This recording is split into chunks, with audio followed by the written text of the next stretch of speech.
నగరంలోని సింగనగర్ చుట్టుపక్కల ప్రాంతమంతా వరద క్రమంగా తగ్గుతుందని మంత్రి నారాయణ తెలిపారు. బొడమేరు వరదకు శాశ్వత పరిష్కారానికి కృషి చేస్తామని అన్నారు.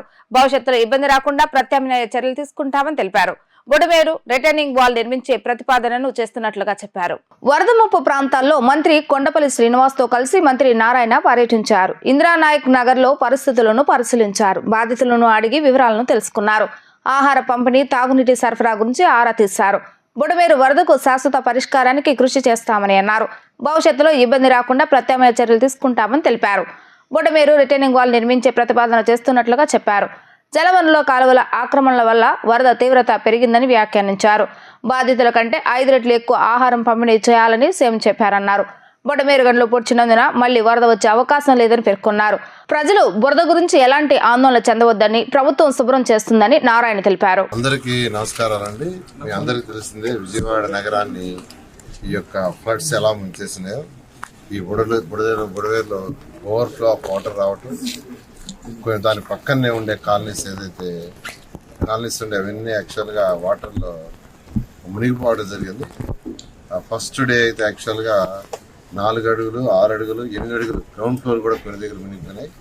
ఇప్పుడు కూడా మనం చూస్తున్నాం, ఇక్కడ ఉన్న వాటిలో గ్రౌండ్ ఫ్లోర్ మునిగిపోయింది. బుడవేరు పక్కనే, దాని పక్కన ఏదైతే ఉన్నాయో ఆ యొక్క ఇళ్ళని ఈ వర్షాలు తగ్గిన తర్వాత అసలు ఏం చేయాలి, ఫ్యూచర్లో ఇటువంటిది రాకుండా ఈ బుడవేరు చుట్టూ రీటైనింగ్ వాల్ కట్టడం, తర్వాత ఏదైతే ఆక్యుపై చేసుకుని ఉండారో ఇళ్ళు అవి కూడా కొంత తొలగించక తప్పదండి. ఎందుకంటే అవి తొలగించుకుంటే ఫ్యూచర్ ఎట్టే ఉంటుంది.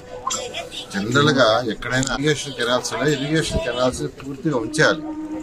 ఎందుకంటే ఫ్లడ్ వచ్చినప్పుడు ఆ వాటర్ పోవడానికి కన్వీనియంట్గా గత ఎప్పటి నుంచో ఆ యొక్క వెడల్పు లోతు పెట్టారు. కానీ ఏమైందంటే ఇరిగేషన్ కెనాల్స్ని ఆక్యుపై చేసుకోవడం వల్ల ఆ యొక్క ఎక్సెస్ వాటర్ అయిపోయి అది బండి దాటి బయట ఊరికి పడుతుంది. ఒకటి దాని మీద నిదానంగా ఎక్సర్సైజ్ చేస్తాం, తొందర లేదు, నిదానంగా ఎక్సర్సైజ్ చేస్తాం. అయితే దీనికి ముఖ్యమంత్రి గారు ఆ రోజు యాక్చువల్గా ఫస్ట్ డే ఫ్లడ్ వచ్చినప్పుడు సింగనగర్ బ్రిడ్జ్ దగ్గరికి వచ్చారు. ఆ రోజు నేనే యాక్చువల్గా ముఖ్యమంత్రి గారి దగ్గర చెప్పాను. ఆ రోజు నుంచి యాక్చువల్గా నేను కలెక్టరేట్లోనే ఉండి ఇవన్నీ పర్యవేక్షిస్తానంటూ చేసి ఇన్స్ట్రక్షన్ ఇస్తున్నారు. ప్రతిరోజు మంత్రులు, అధికారులు అందరూ కూడా వాటిలో చూస్తే 6 అడుగులు అంటే గ్రౌండ్ ఫ్లోర్ కూడా మునిగిపోయినాయి కొన్ని ఉన్నాయి. అయితే ఫుడ్ సప్లై ఫస్ట్ ఇంపార్టెంట్. ఇమీడియట్గా మనం చేయగలిగింది ఏంటంటే వాడు ఫుడ్, వాటర్ రోజు దాదాపు మొన్నటి వరకు అయితే 12 లక్షలు ఫుడ్ కూడా ఇచ్చాం. ఒకరోజు 26 లక్షలు వాటర్ ప్యాకెట్స్ ఇచ్చాం. ఒక 8 లక్షల మిల్క్ ప్యాకెట్స్, 8 లక్షల బిస్కెట్స్ ఇచ్చాం.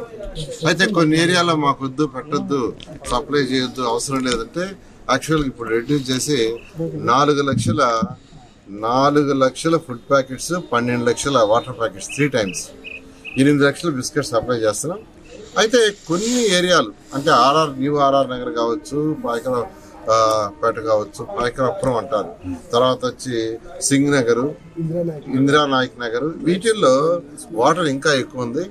అక్కడ ఫుడ్ తీసుకురాగానే పొట్లాలు కొంత ఎత్తపోతున్నారు. ఒక్కొక్కరు నేను సింగ్ నగర్ నేను చూసా, ఒక్కొక్కరు 3-4 కూడా ఎత్తపోతున్నారు. Safe side.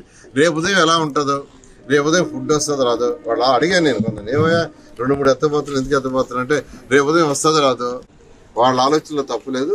ఇప్పుడే ముఖ్యమంత్రి గారితో మాట్లాడాను. ఈ స్పెషల్ ఆఫీసర్స్ ఏ వార్డుకి ఎంత అడిగితే దానికి డబుల్ ఇస్తున్నాం. ఇండియన్ అయితే 2 లక్షలకే వస్తుంది, కానీ పంపించడం ఇంటూ 2 అంటే 4 లక్షలు పంపిస్తున్నాం. ఇప్పుడే ముఖ్యమంత్రి గారికి చెప్పాను ఇక్కడ పరిస్థితి. ఆయన 4 టైమ్స్ ఏమన్నారు, ఈ 5 ఏరియాస్కి ఇవాళ నుంచి వాళ్ళ రిక్వైర్మెంట్కి 4 టైమ్స్ ఫుడ్ పంపించడం జరుగుతుంది. అంటే ఒక ఏరియాలో 10,000 ప్యాకెట్స్ అడిగితే 40,000 ప్యాకెట్స్ని పంపించే విధంగా ఈరోజు ఇన్స్ట్రక్షన్ ఇచ్చాం. ఎందుకంటే నేను రాత్రి ఇందిరానాయక్ నగర్కి నేను వచ్చిన పర్పస్ ఏంటంటే, ఎందుకు ఇంత ఫుడ్ సప్లై చేస్తున్నా అంటే అవసరానికి సంబంధించి కంటే డబుల్ ఇస్తున్నా.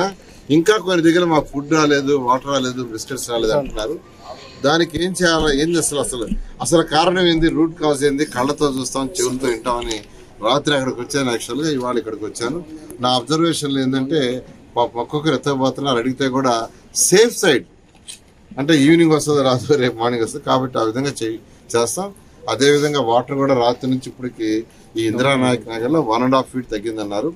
ఎందుకంటే పైన బుడమేరు ఎక్కడైతే 3 బీచ్లు ఉంటాయో నిన్న రాత్రి క్లోజ్ చేశారు. అయితే ఈ వర్షం పట్టడం వల్ల యాక్చువల్గా కొద్దిగా వాటర్ ఉంది. ఈ వర్షం అంటూ లేకుండా ఉంటే ఈ ఏరియాలో కూడా రేపు మార్నింగ్ పూర్తిగా వాటర్ పోతుంది.